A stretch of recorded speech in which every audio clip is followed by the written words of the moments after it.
बद्री, सवाल मेरा बिल्कुल सीधा है। इस चुनाव में जाति फिर से फुंकार मार रही है क्या, सर उठाती दिख रही है? पहला ही चरण हुआ है लेकिन 102 सीटों से कुछ बानगी मिलती है? देखिए संदीप जी, जाति तो हमेशा रहती है, जाति कभी खत्म नहीं होती है। और लेकिन ये है कि जाति का असर्शन जो होता है वो कई बार हमें दिखता है, कई बार नहीं दिखता है। लेकिन इस बार, और ये जो आपने कहा ना कि एक नई जाति, बेनिफिशियरी जाति बनी है, वो इस बार भी काम कर रही है। लेकिन ये है कि इस बार जातियां अपनी छोटी-छोटी आइडेंटिटीज को भी, क्योंकि चुनाव एक ऐसा मौका है जिसमें सबको अपने असर्शन के लिए एक स्पेस मिलता है। तो किसी को लगता है कि भाई हमको हमारे कैंडिडेट को टिकट नहीं दिया, हमारी जाति का टिकट नहीं मिला, तो वो आइडेंटिटीज काम करती हैं, वो नहीं, इस बार भी कर 2019 रही में हैं। काफी हद तक जाति गौण होती दिखी थी, हिंदुत्व काल ज्यादा चला था, तो हाँ, इस बार मतलब हिंदुत्व का आम आदमी हिंदू हो गया था। नहीं, इस बार देखिए, इस बार हिंदू, जो हिंदू आइडेंटिटी है वो तो बहुत भीतर-भीतर प्रवाहित हो रहा है। वो बहुत असर्ट नहीं कर रहा है। जो राम जन्मभूमि मंदिर का इनॉग्रेशन हुआ, उससे एक सेल्फ सैटिस्फैक्शन मिला है जो उनको, वो भीतर-भीतर बह रहा है। ऊपर से उसके बाद प्राइमरी कंडीशन तो ये है कि हम हिंदू हैं सब, इसके बाद भी हमें तो रिप्रेजेंटेशन चाहिए जातियों का, तो वो सवाल खड़ा होके आ जाता है। तो उसमें कई बार आपको डिफरेंसेस दिखाई पड़ते हैं, और ये नहीं, कई एक बार ये देखिए बद्री, मैंने भी बहुत सारे चुनाव देख लिए, अब बाल मेरे भी ऐसे ही सफेद नहीं हुए हैं। कुछ होता है, छोटी मोटी छिटपुट होती है, लोगों की अपेक्षाएं आकांक्षाएं होती हैं। हर कोई राजनीति में जो कार्यकर्ता होता है वो चाहता है मेरा भी नंबर आ जाए, तो थोड़ी नाराजगी तो चल जाती है, वो होती है, that is par for course. ये हल्की फुल्की नाराजगी की वानगी ही दिख रही है, जैसे चौबीसी हो रही हैं, महापंचायतें हो रही हैं ठाकरों की, त्यागियों का जी हम तो उम्मीदवार देख कर देंगे, इस बार पार्टी देख कर नहीं देंगे। गुर्जरों में थोड़ी दो फाड़ दिख रही है। दलित किस तरफ जाएगा? मायावती के पास लौट सकता है क्या, या हमेशा के लिए साथ छोड़ता हुआ वो सिलसिला और आगे बढ़ेगा? ये क्या कुछ ट्रेंड दिख रही है आपको?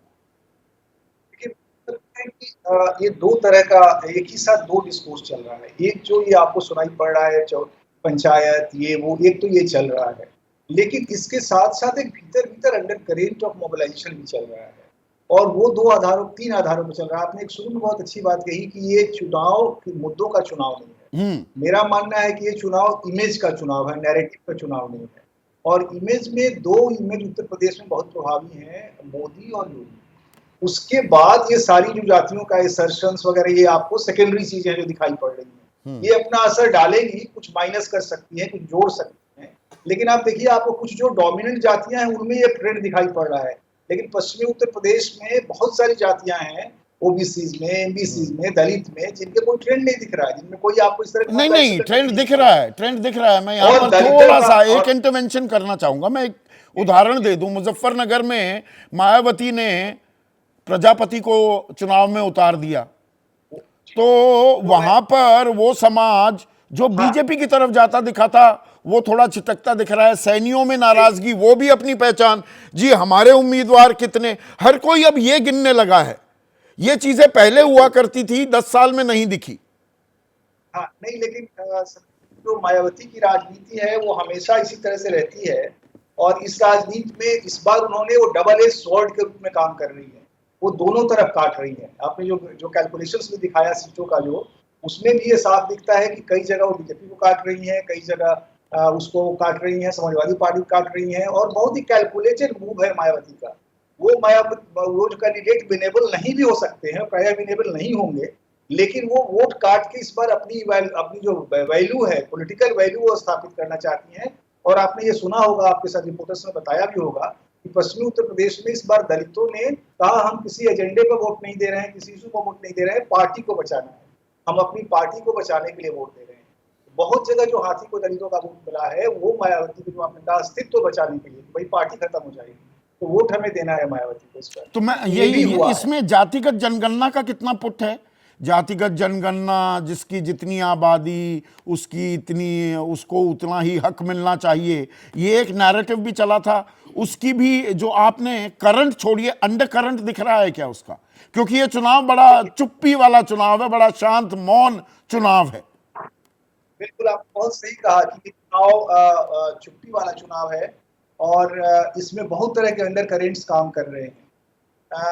एक जो इसमें इम्पोर्टेंट बात है कि ये जो जातीय जनगणना का नहीं, जातीय स्मिता जनगणना के अतिरिक्त काम करती। जनगणना का होता तो समाजवादी पार्टी और कांग्रेस की तरफ चले जाते, वो बीएसपी की तरफ भी जा रहे हैं, वो बहुत सारी कैंडिडेट्स की तरफ जा रहे हैं, वो बीजेपी की तरफ भी जा रहे हैं अपनी तरह से।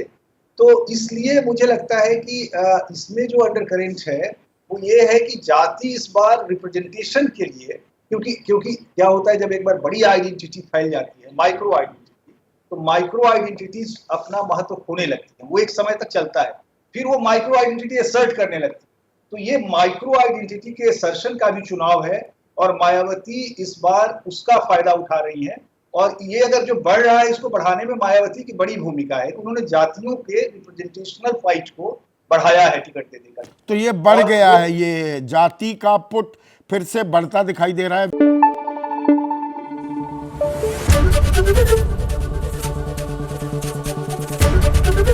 एबीपी न्यूज आपको रखे आगे।